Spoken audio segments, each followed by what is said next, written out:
Australia's economic standing has come under scrutiny as New Zealand takes bold measures to combat the cost of living crisis. Prime Minister Anthony Albanese's assertions about Australia's superior economic position have been challenged after New Zealand slashed its interest rate, making it lower than Australia's. The Reserve Bank of New Zealand, RBNZ, recently cut its official cash rate, OCR, by 50 basis points to 4.25%, marking the third rate cut in 2024. This move comes just weeks after Mr. Albanese touted Australia's relatively lower interest rates compared to other developed nations. The Albanese government has frequently highlighted Australia's 4.35% cash rate as being lower than that of other advanced economies.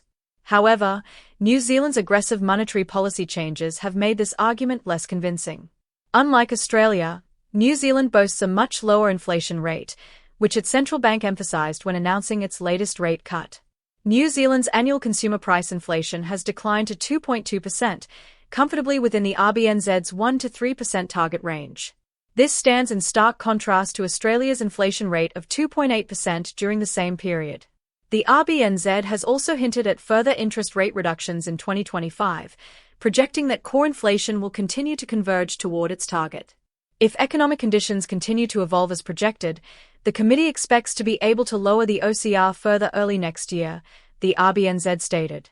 This optimism contrasts with the Reserve Bank of Australia, RBA, which has suggested that another rate hike remains possible, given persistent inflationary pressures.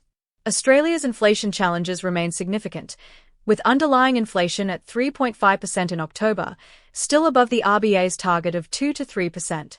RBA Governor Michelle Bullock recently attributed part of this inflationary pressure to excessive government spending at both federal and state levels. Public demand forecasts have been revised upward, reflecting increased government spending, she noted.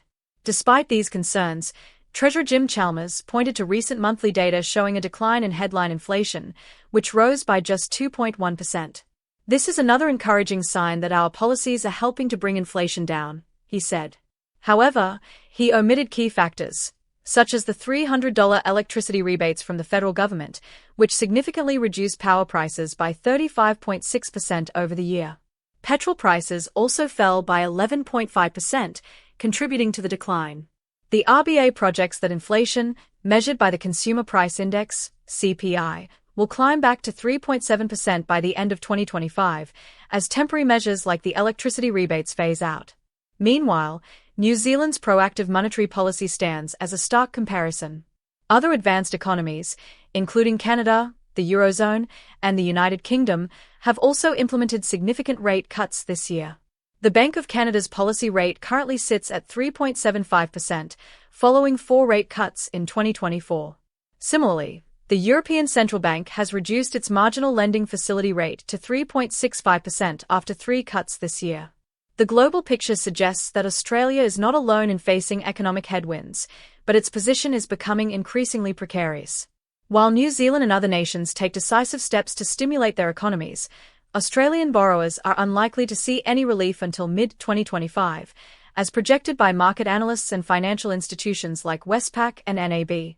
The Albanese government's narrative of Australia's relatively better economic performance is now under strain. With New Zealand's latest policy changes and the persistent inflationary pressures domestically, questions are mounting about how Australia will navigate the ongoing cost of living crisis.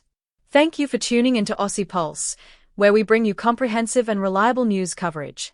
Make sure to like, share, and subscribe to stay informed about the latest updates. We'll see you in the next video.